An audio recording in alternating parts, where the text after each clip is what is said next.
Baik. Assalamualaikum warahmatullahi wabarakatuh. Waalaikumsalam. Assalamualaikum warahmatullahi wabarakatuh. InsyaAllah. Khabar tuan-tuan sekalian, boleh komen dalam komen lah.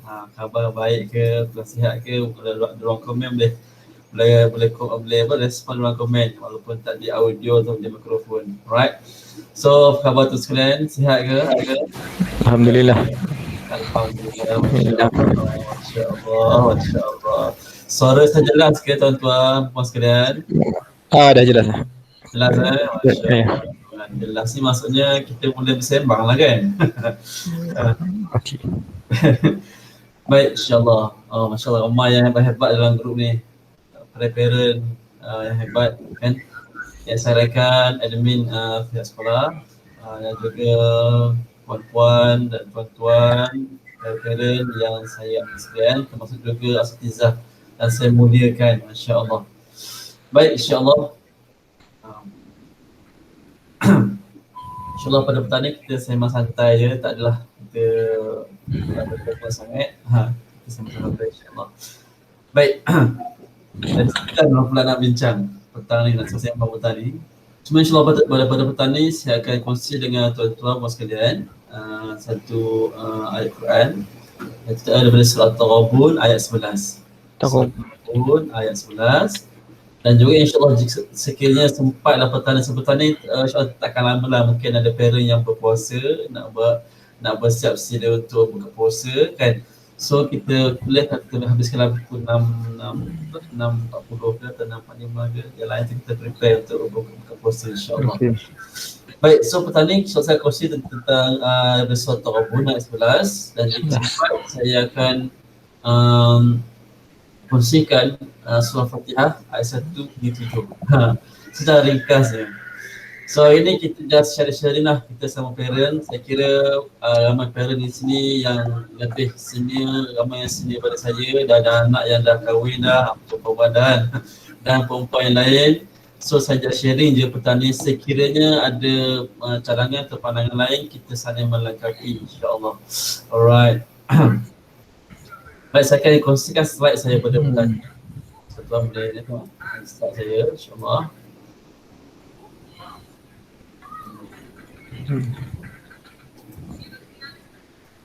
Okey. PKP. Baik, PKP. Baik tuan-tuan, puan sekalian, pada petang ni saya kongsi tentang apa itu PKP. PKP bukanlah PKP yang kita ada sekarang ni, itu PKP pada apa kita boleh belajar pada PKP sebenarnya. So hari ini dah perkara yang sama saya kongsi dengan rakan pelajar di sekolah-sekolah atau program online, iaitu PKP adalah proses kita belajar sesuatu, kemahiran belajar sesuatu. Ada 4 benda yang kita belajar daripada PKP ni tuan-tuan sekalian. Yang pertama, kita belajar tentang urus emosi kan. Banyak benda waktu PKP yang urus emosi. Kita yakin maksudnya setiap orang waktu PKP ni agak terkesan dengan PKP, memang terkesan dengan PKP, sama ada segi pekerjaan ke, emosi berada kat rumah dengan anak-anaknya sekali, dengan pasangan kita kadang-kadang mungkin ada bergaduh, mungkin salah faham. Dan itu adalah proses kita belajar tentang menguruskan emosi. Dia bukan mudah, tapi itulah peluang yang Allah berikan untuk kita belajar sesuatu. Pertama. Yang kedua, belajar untuk apa? Belajar untuk uruskan masa kita. Dan ini cabaran juga bagi parent yang buat kerja di rumah, pengurusan masa.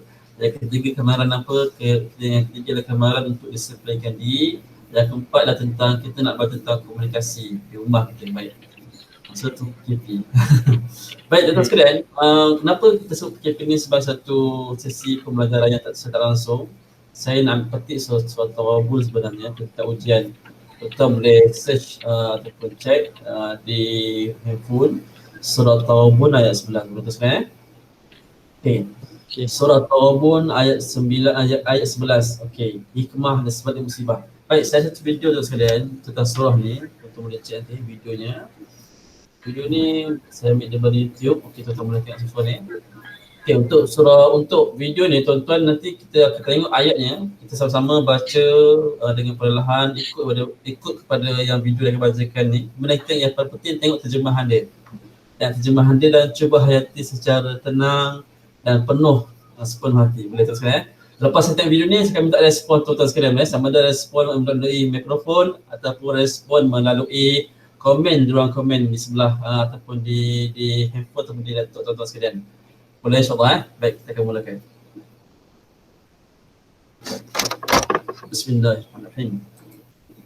ما أصاب من مصيبة إلا بالله ومن يهد قلبه والله بكل شيء عليم وأطيعوا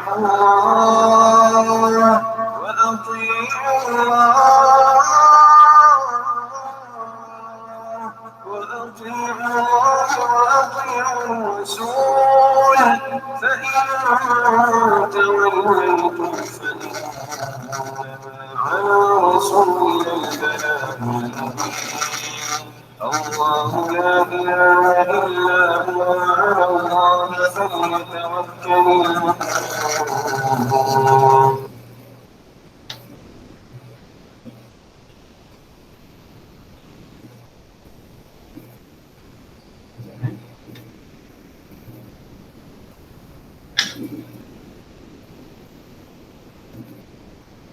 بسم الله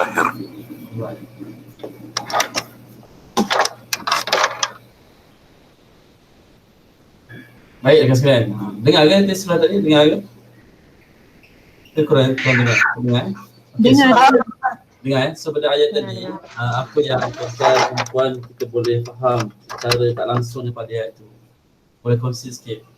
Sorry apa kongsi. Apa boleh kita ambil secara tak langsung daripada surah Taghabun tadi yang dibaca tadi, surah Taghabun ayat 11 hingga 13. Ayat 11 hingga 13. Okay. So setakat maksudnya setakat yang tuan-tuan dengar daripada video tadi dan maksud ayat tadi, apa yang tuan-tuan kita boleh ambil belajar sesuatu. Silakan tuan-tuan. Boleh komen dalam komen ataupun di di mikrofon, insya-Allah.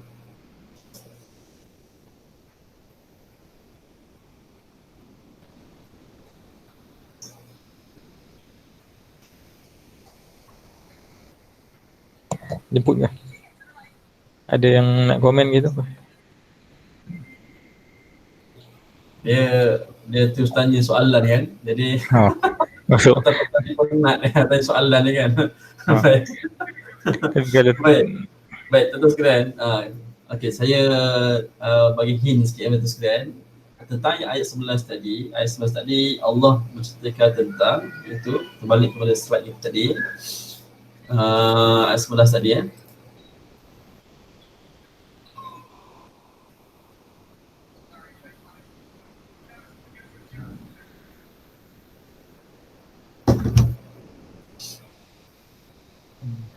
Allah menceritakan tentang apa? Tentang musibah.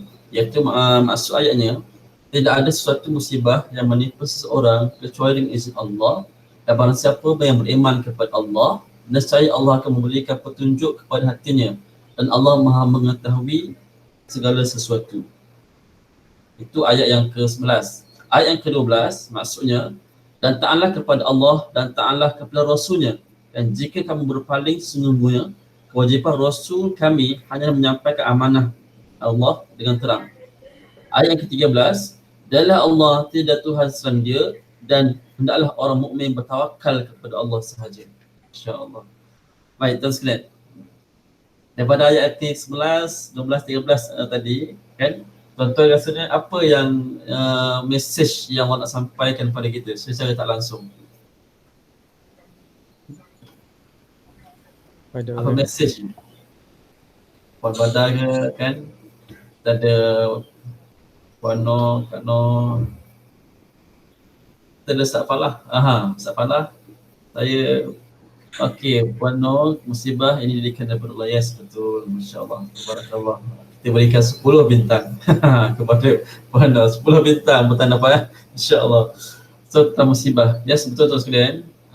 Ayat 11 tadi dia menceritakan tentang musibah. Masuk ayat 11 tadi, ayat yang rasanya mudah kita faham, iaitu tidak ada satu musibah pun yang menimpa seseorang kecuali dengan izin Allah, dan barang siapa yang beriman kepada Allah, nescaya dia akan memberi petunjuk kepada hatinya, dan Allah Maha mengetahui segala sesuatu. Kalau nak sebut kataan yang paling sesuai adalah kataan memang wow lah, wow, subhanallah, masya Allah.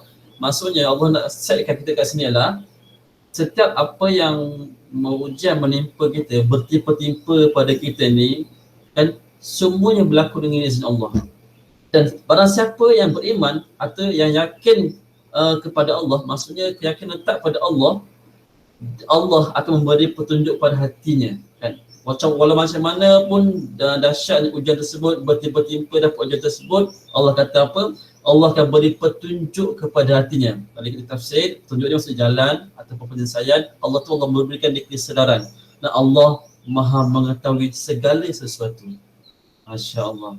Maksudnya apa yang kita rasa, apa yang kita hadapi, apa yang kita berdepan, apa masalah kita ada, apa yang pernah kita rasa kecewa, apa pengalaman lampau kita, apa pengalaman-pengalaman lalu yang menyebabkan kita terkesan sampai ke saat sekarang, Allah semua Allah mengetahui, dan semua itu semua izin Allah Subhanahu Wa Taala. Masya Allah. Baik tuan-tuan sekalian. So poin daripada ayat tadi, kita boleh nak kaitkan tentang kehidupan kita ni memang penuh dengan ujian, dan memang penuh dengan ujian, dan kita tak dapat nafikan bahawa setiap orang akan ada ujian masing-masing, kan. Saya suka sebuah ayat ni. Apa ayatnya? Kalau dengar rakan pelajar, saya akan sebut ayat ni. Apa ayatnya? Ayatnya ialah ujian tak pernah salah alamat, kan. Ujian tak pernah salah alamat. Kalau orang sebut rezeki tak pernah salah alamat, yes, betul. Ujian pun sama, ujian tak pernah salah alamat. Tuan-tuan sekalian, ujian tak pernah salah alamat. Walaupun kita sekarang ni berhadapan dengan COVID-19, semua akan berdepan, memang semua berdepan dengan COVID-19, tapi ujian kesepitan hati kita ikut kepada pengalaman ataupun family kita masing-masing, pekerjaan kita masing-masing. Ujian kita sama, ujian COVID-19, tapi yang menghadapi ujian tersebut adalah ikut berkapasiti masing-masing. Dan Allah kenapa sebut ujian tak pernah salah alamat? Maksudnya Allah berikan ujian pada seseorang memang pada waktu yang tepat, pada orang yang tepat, pada sesuatu yang tepat, dan memang tak pernah salah pun. Itu keyakinan kita, Masya Allah. So maksudnya setiap apa yang berlaku ni tuan-tuan sekalian, memang Allah nak uji kita. Allah nak uji kita. Dan pada saat inilah Allah nak uji kita sejauh mana kita bergantung kepada keyakinan kita pada Allah Subhanahu Wa Taala. Dan jika kita bergantung pada Allah Subhanahu Wa Taala, waktu itulah bahawa kita merasakan bahawa kita ni tak keseorangan. Tak keseorangan tuan-tuan sekalian, tak keseorangan. Saya faham dan kita faham bahawa kan di kalangan kita ni ada yang diuji dengan pekerjaan, ada yang diuji dengan family, ada yang diuji dengan pasangan masing-masing, ada yang diuji dengan anak-anak, kan anak kat rumah, macam nak manage kerja sebagainya. So setiap orang berdepan dengan ujian masing-masing. Dan kadang-kadang tu sekalian, bila saya agak rasa nak down kan, waktu awal PKP tu rasa nak down juga, so sebab program dah tak ada, kemudian fikir macam-macam benda. So antara ayat yang memotivasi saya lah ayat ini, iaitu Surah Taghabun ayat 11. Tuan bacalah berulang kali. Ayat ke-13 tu sangat penting. Itu ayat ke-12 sebut tentang wa'ati Allah, wa'ati Rasul. Ta'ala Allah, ta'ala Rasul. Wow, senang sebut, nak buat bukan mudah. Senang sebut sekalian. Ketika berdepan dengan ujian ni, apa formula Allah beri ayat ke-12 ayat tentang Ta'ala Allah, ta'ala Rasul. Simple kan? Ta'ala kepada Allah dan ta'ala pada Rasulnya. Cuman ayat yang ke-13 Allah sebut apa? Allah sebut Allahu la ilaha illahu, kan? Allah tidak ada Tuhan selain dia. Tak ada Tuhan yang boleh bantu selain dia. Tak ada Tuhan yang boleh memahami selain Allah. Tak ada Tuhan yang mampu memberi kekuatan selain Allah. Tak ada kekuatan, tak ada pemberi rezeki, hanya Allah yang memberi rezeki. Tak ada solusi yang paling baik, hanya Allah yang memberikan solusi yang terbaik. Dan kalau Allah sebut lagi, dan hendaklah orang mukmin bertawakal pada Allah sahaja. Orang mukmin, bukan orang Islam. Mukmin apa? Orang mukmin maksudnya orang yang ada keyakinan. Dan tuan-tuan sekalian, puan-puan sekalian, bukan senang kita nak rasa kekuatan kita yakin pada Allah kan. Setiap orang, saya pun sama sebenarnya lemah juga kan. Kalau kita pun kita kuat, kalau kuat, kalau tak kuat. Tapi kadang-kadang kita dalam proses belajar. So PKP lah proses kita belajar. Kita belajar sesuatu kan. Bila tengok pasangan kita kadang nak bergaduh, rasa nak marah mungkin. Tapi kita sedalah proses belajar sebenarnya. Belajar kan. Dan saya kira setiap kekuatan kita yang kita ada sekarang ni adalah bergantung kepada apa yang kita faham dan pengalaman hidup kita. Saya yakin dan percaya tuan-tuan sekalian, kita ni masing-masing kita ada pengalaman hidup masing-masing kan. Saya yakin dan percaya tuan-tuan sekalian, kita ni, setiap antara kita ni ada pengalaman lampau masing-masing. Yang mana tuan-tuan sekalian, pengalaman lampau tersebut kita simpan sampai sekarang. Pengalaman lampau tersebut membentuk karakter diri kita sekarang.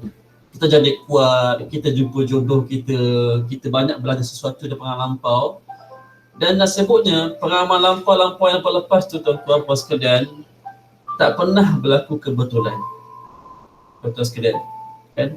Pengalaman kita ada masalah keluarga, kita kalau masa waktu kecil kita asyik dilabel, dibanding-bandingkan dengan orang lain, tak pernah berlaku kebetulan. Saya akan percaya tuan-tuan sekalian, kita sampai ke tahap sekarang, kita ada anak-anak kita ada vision anak-anak kita, sebabnya kita ada pengalaman lalu kita. Kita tak nak pengalaman yang sama berulang kepada anak-anak kita. Sebab tu kita sebab hantar anak ke QLS, Anik Life School. Kita dan anak-anak kita terbeban dengan akademik yang terlampau banyak, exam dan sebagainya. Kita nak anak kita yang beradab. Waktu inilah sebenarnya kita belajar tentang kita lah yang mencorakkan anak-anak kita kan? Kita yang mencorakkan anak kita. Sebab saya sebut kalau dengan Satizah KLS saya segan dan malu. Satizah KLS saya segan dan malu. Mereka ni betul kuat untuk bantu kita kan, didik anak-anak kita. So tuan-tuan sekalian, kan ujian COVID-19 ini, sebenarnya kalau kita tengok dari sudut pandangan kekuatan, memang dia sedang membina kekuatan kita sebenarnya kan. Dan untuk para tuan-tuan puan sekalian, untuk daripada tahun ini dan tahun mendatang, cabaran tu akan berubah, dah akan lebih mencabar akan datang. Mencabar lagi. Tengok pada tahun ni ujian KP-nya kan, bawa nak bernafas, KP balik kan. Kali-kali kita senyum balik, kemudian kita sungkur balik kan. So sebenarnya yang memuatkan kita ialah pengalaman lampau kita. Betul tuan sekalian, pengalaman lampau tuan sekalian. Kita tak kuat, tapi Allah berikan tekanan kepada kita, push kita sampai sekarang kita kuat. Saya suka tengok macam, saya follow lah Ustaz Falah punya ni kan, berkebunnya, Masya Allah, aktiviti dengan anak-anaknya, kita tuan-tuan pun ada sama kan, ada cerita dengan anak, bermain sebagainya. Itu adalah pengalaman-pengalaman kita untuk kita terang kepada anak-anak. Okay? So tuan-tuan sekalian, sedikit daripada ayat tadi, surah Taubah tadi ialah kita boleh ringkaskan, kita boleh sedikit solusi atau solution daripada ayat tadi adalah bukan solution, konklusi ayat tadi tentang tuan-tuan sekalian, yakinlah kan setiap ujian semua izin Allah, itu pertama. Yang kedua, ujian tak pernah ada kebetulan. Dan Allah berikan ujian, memang Allah tahu kita perlukan ujian tersebut. Dan dengan sebab ujian tersebut, kita lah apa yang kita ada sekarang. Yang ketiga tuan sekalian, kan yang pertama tadi, okey, yang ketiga ialah yang pertama tadi ujian dengan Allah, yang ujian tak bukan kebetulan. Yang ketiga ialah ujian tak pernah salah alamat. Kan? Ujian yang kita jumpa sekarang tak pernah salah alamat. So tuan-tuan, kita kena ada kekuatan kita di sendiri, kita kena kuat. InsyaAllah. Baik tuan-tuan sekalian, dapat sesuatu ke apa saya kongsi tadi? Kita respon sikit, dapat respon sebenarnya tuan-tuan sekalian, Ustaz Falah ke kan? orang nak belajar Quran ni, Masya Allah. Dan Ustaz Zahra dan puan-puan pembada sendiri ke, kan?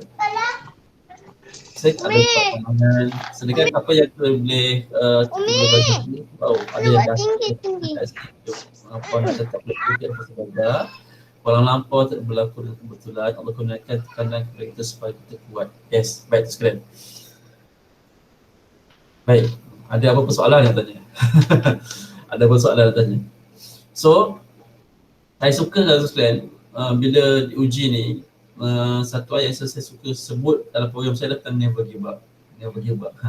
Surah Az-Zumar tentang never give up. Dan janganlah kita berputus asa dengan apa yang berlaku. Ya tuan-tuan sekalian, kita bukan senang nak lupakan perkara yang lama ataupun ujian yang ada sekarang, tapi itulah kita perlu belajar tentang menerima ujian. Kena terima. Baik. Ada 2M yang kita kena belajar tuan sekalian. Ada 2M. Tuan-tuan boleh cakap. Okay. Ada 2M.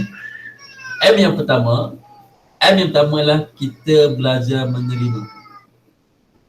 M yang pertama, kita belajar menerima. Terima apa itu sekalian? Kita mesti menerima inilah ujian Allah. Yang kedua nak terima apa? Terimalah seadanya inilah family yang kita ada sekarang. Kena terima tu sekalian. Yang ketiga, terimalah itulah pasangan kita yang ada sekarang. Muka macam mana sekalipun, perangai macam mana sekalipun, itulah dia pasangan kita. Dan kemudian apa lagi, kita mesti menerima inilah anak-anak kita ada. Yang besar, yang kecil, perangai yang macam-macam ragam, sepah sana, sepah sini, kadang-kadang senang marah juga kan. Tapi kita perlu menerima itulah anak-anak kita kan. Dan kita perlu menerima inilah zaman yang kita ada sekarang, itu di akhir zaman. Yang mana banyak benda-benda yang di luar kotak pemikiran kita sebenarnya. Tak pernah terfikir sebelum ni tak boleh salam solat Jumaat. Kita tak pernah terfikir tak ada salat Jumaat, salat di masjid. Kita tak pernah terfikir. Tak ada fikir bahkan belajar secara online macam ni. So tak pernah terfikir. So kita kena menerima kita berada di zaman akhir zaman yang mana banyak fitnah akan berlaku dan banyak ujian yang bertimpa yang akan berlaku. Kita menerima.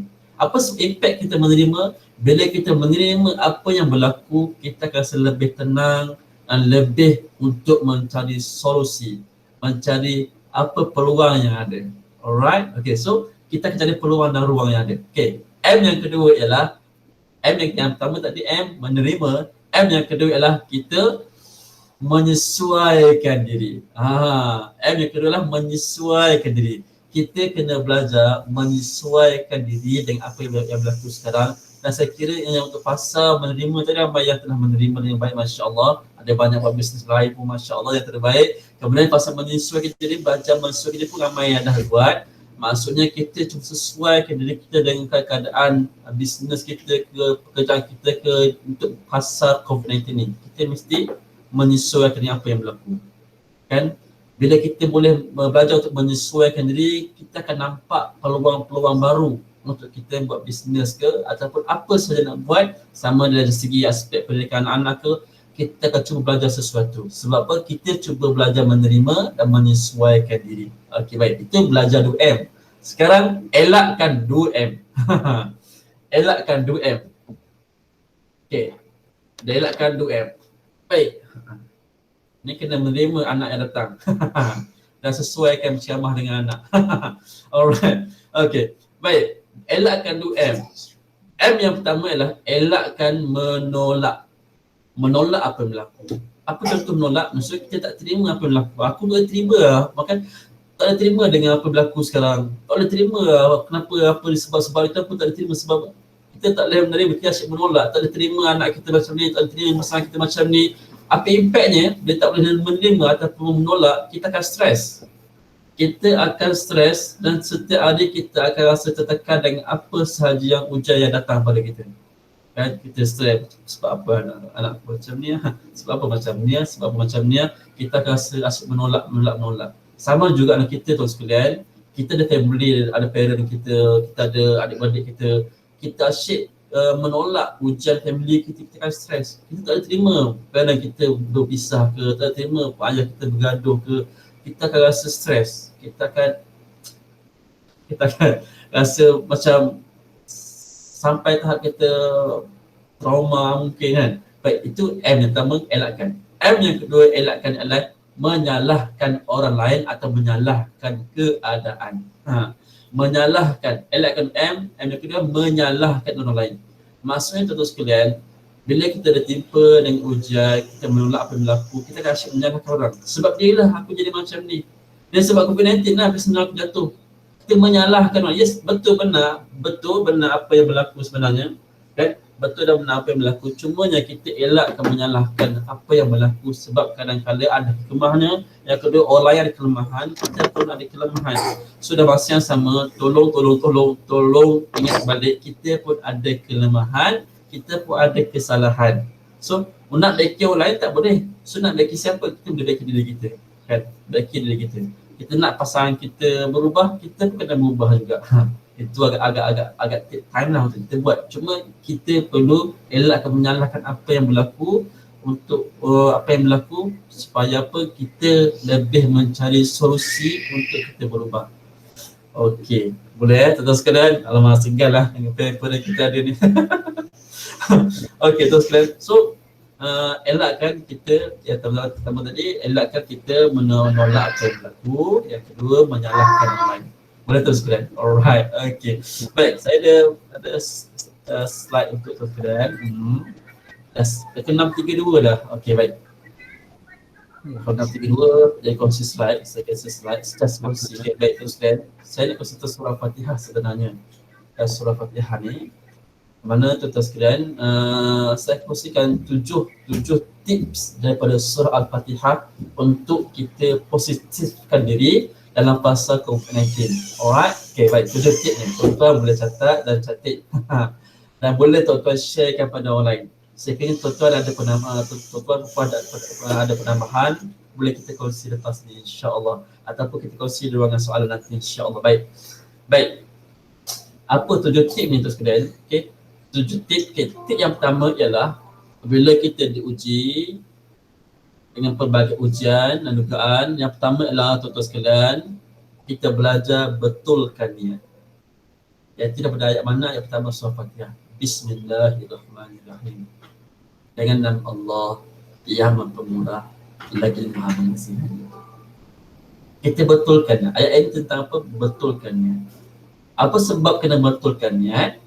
Betulkan niat, kita akan betulkan fokus hidup kita. Kita akan betulkan fokus apa yang kita buat.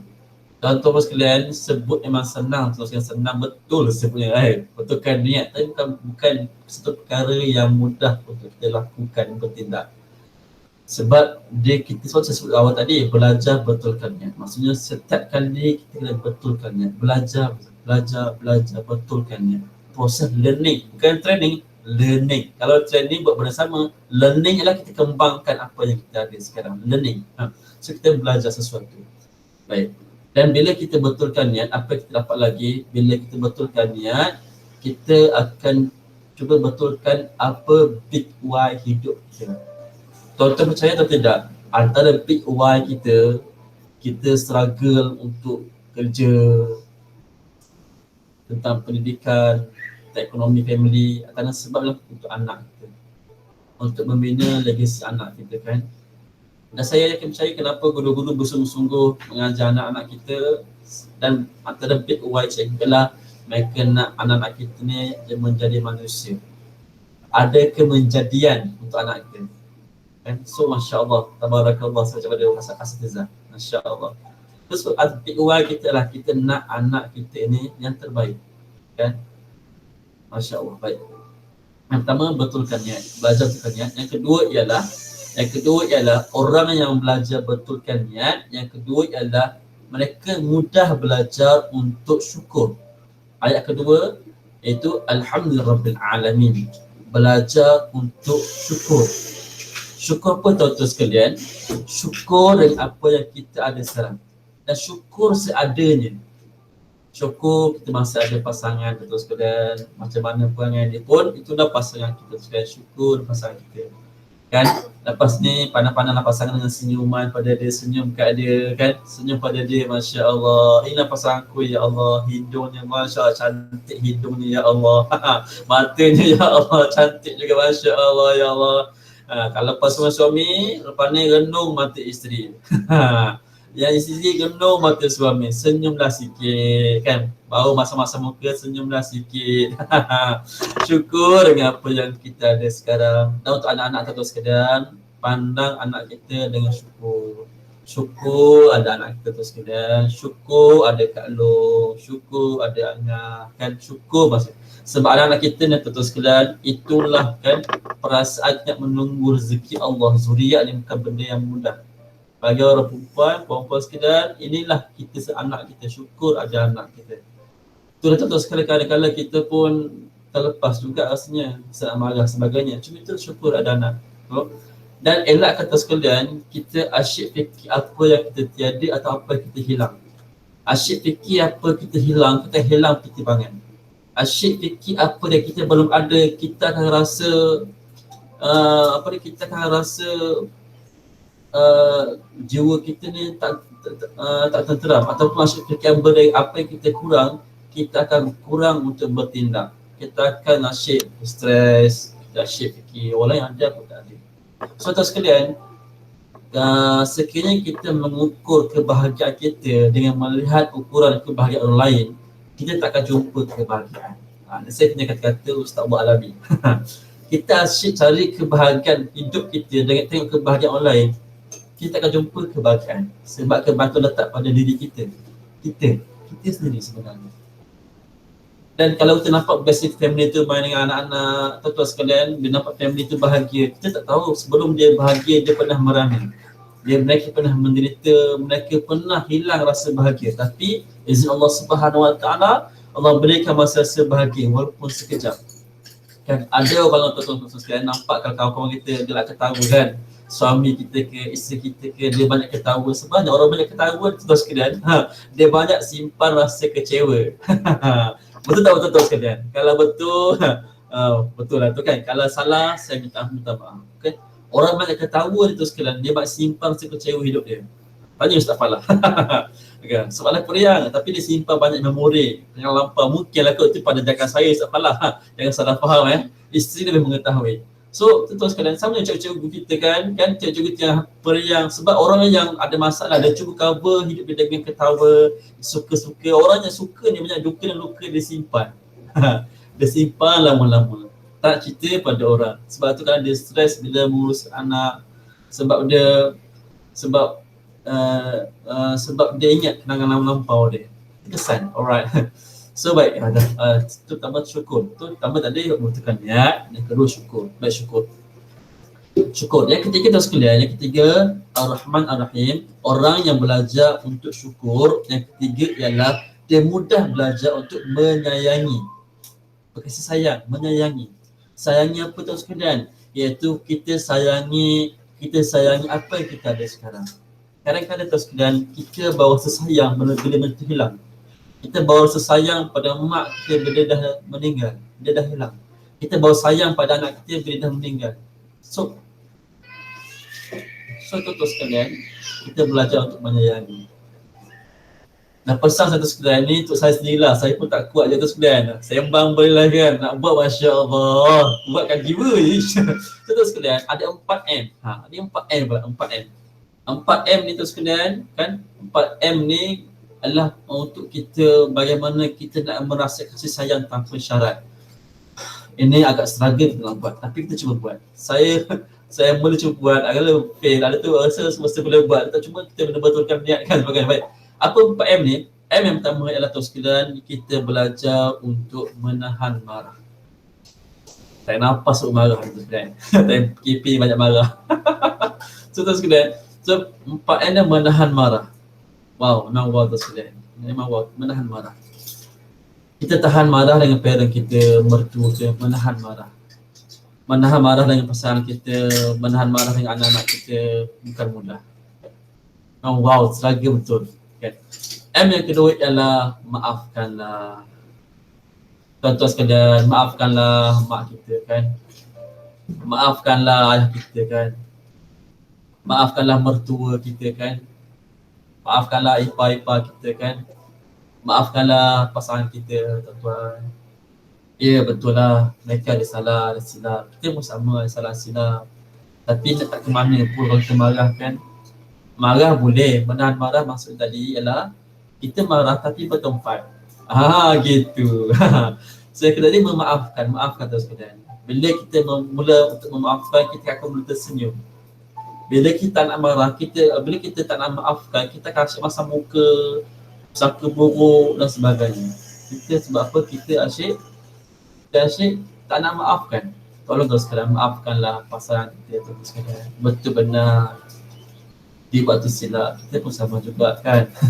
Bersama-sama lah kita saling memaafkan. Alright. Dan M yang ketiga ialah kita memberi. Kita memberi apa tu sekarang? Memberikan sayang, memberikan pujian, memberikan pahala sedap masa ini, Masya Allah, A+. Puji pasangan kita, betul tak? Okey, pujian anak kita, Masya Allah, Fatimah Azhara, bagus, Umar bagus kan. Terima kasih Tuan Umi Abi tadi kan. Kita memberi tanpa kita minta dibalas. Bila kita nak minta dibalas, itu jadi stres tu kan. Biasalah kita kan, bila kita buat baik, orang tak balas, buat apa pun baik, tak buat baik kan. Buat apa tolong kemas, tak ada puji pun. Masya Allah, betul sekalian. So, kita memberi. Dia take time, kita belajar untuk memberi, take time. Okay, boleh? Yang keempat ialah kita mendoakan. Jom kita mendoakan untuk mak ayah kita, mendoakan untuk mertua kita, adik-adik ipar kita, adik-adik kita, ipar-ipar kita, dan doakan untuk pasangan kita, dan doakan untuk anak-anak kita, mendoakan. Itu ya, belajar untuk menyanyi ada 4M tadi, alright. Yang keempat ialah, ayat apa? Malikam Yaumiddin, iaitu tentang yang menguasai pembalasan, iaitu untuk mendapatkan pembalasan dia perlukan kesabaran. So yang keempat adalah orang yang belajar untuk menyayangi. Yang keempat ialah dia mudah belajar untuk sabar. Belajar untuk sabar contoh sekalian. Sabar dengan apa yang berlaku. Sabar dengan apa yang berlaku bukan senang. Saya tak nampak sebut tentang sabar ni bukan satu yang mudah. Tapi dia sebagai sabar, lepas sabar orang kata sabar pada tahap bukan Ustaz. Yes, lepas sabar ada redha tu sekalian. Redha ni apa? Redha ni pasrah ke bukan? Redha adalah let go and let God. Macam tu. Let go and let God. Let go ni saya pernah kata daripada Tuan Fazrul Ismail. Kan sebab apa? Kita let go apa yang berlaku and let God. Kita dekat kepada Allah. Itu nama redha. Lepas redha, ada ikhlas. Tuan-tuan ingat nama saya je. Pertama, Y yakin dengan apa yang berlaku. U usahakan yang terbaik. S sabar. R redha. A ialah ikhlaskan nanti. Alright. Sekarang dah 6.43. So saya kongsi cakap itu dulu. Ada 7. Lagi baki ada 3 kan. 3 nanti bulan depan. Ketenda pada bulan depan lagi 3. Nak tahu apa yang 3 tu? Jom sama nanti di Ustaz yang akan datang. So tuan sekalian, saya kongsi tadi ada 4 kongsi tadi. Betulkan niat, belajar betulkan niat. Kedua, belajar untuk syukur. Yang ketiga, belajar untuk mengasihani, menyayangi. Yang keempat, belajar untuk sabar. So tuan sekalian, saya nak bagi sekolah sikit. So yang saya situ tentang ujian, kemudian ujian tak pernah salah alamat. Kemudian tadi yang last tadi tentang ada 4 benda daripada surah Fatihah kita belajar. Inilah. So tuan sekalian, itu saja pesan saya. Kalau ada soalan, silakan ada soalan di ruang komen atau di ruangan mikrofon kita yang ada, ataupun ada pandangan-pandangan atau respon tentang perkongsian surah hari ini, saya alu-alukan. Masya Allah. Silakan tuan-tuan sekalian. Puan Nasrita ke ada, Puan Ramlah ke ada ni. Siapa lagi ada ni? Puan Hanani pun ada, Masya Allah. Kau Suresh pun ada. Wah, Masya Allah. Saya tak tengok semua ya. Semua ramai, Masya Allah. Hebat-hebat semua ada ni. Okay. Puan Mahani, Pak Azli, Puan Nuhli, Ainiza, Puan Hanan, Ustaz Falah. Silakan. Kalau ada pandangan, silakan atas sekalian. Baik.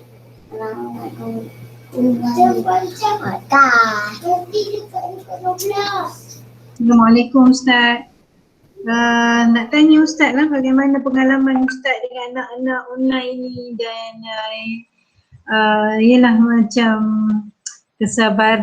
dan Ustaz ni pun lalui proses anak online ni kan. Mungkin Ustaz boleh Tak apa dengar. tak boleh dengar Ustaz nak tanya tentang pengalaman Ustaz dengan anak-anak belajar online ni, apa yang baiknya, apa yang boleh boleh baiki lagi. Suara saya jelas ke? Dengar suara saya?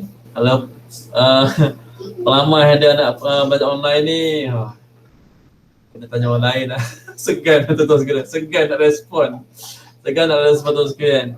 Ini nak handle anak online pun perlukan kesabaran tu sekalian. Kena banyak kali betulkan niat ni.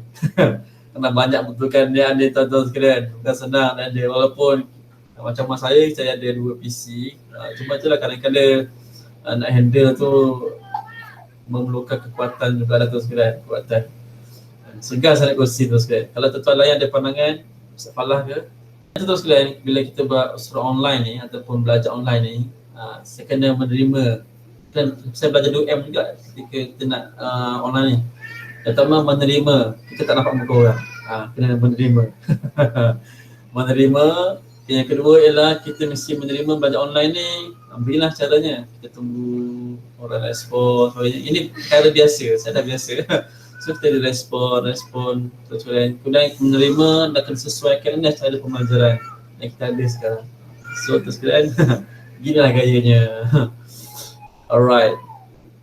Kak Nur anak besar dah kan, lain lah sikit kan. Jadi itulah yang ada anak-anak kecil ni. Dan saya kira tuan sekalian, belajar online dengan DKLS ni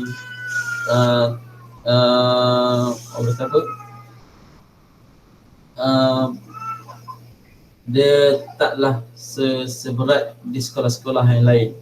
Ini pandangan saya lah kan. Sekolah lain ikut masa time, pagi sampai tengah hari belajar depan laptop, komputer sebagainya. Sebab saya ni kurang menggalakkan anak ni berdepan dengan skrin ataupun handphone dengan masa yang agak lama sekali tempoh. Kalau belajar tak belajar je, kalau nak cerita ke, kalau main game, kita bukan hanya satu hal je kita main game. Macam tu.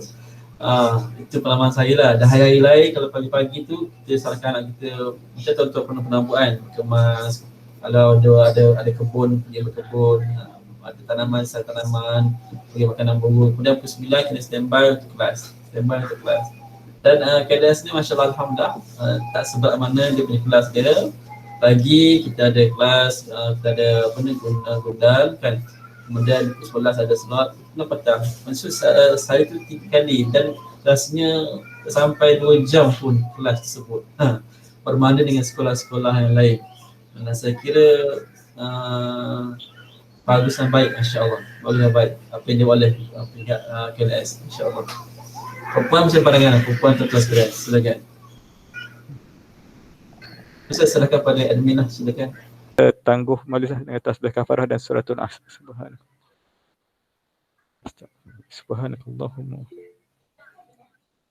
asyhadu an la ilaha illa anta astaghfiruka subhanakallahumma astaghfiruka wal 'asri innal insana lafi khusr illa alladhina amanu wa tawassaw bil haqq wa tawassaw bis sabr.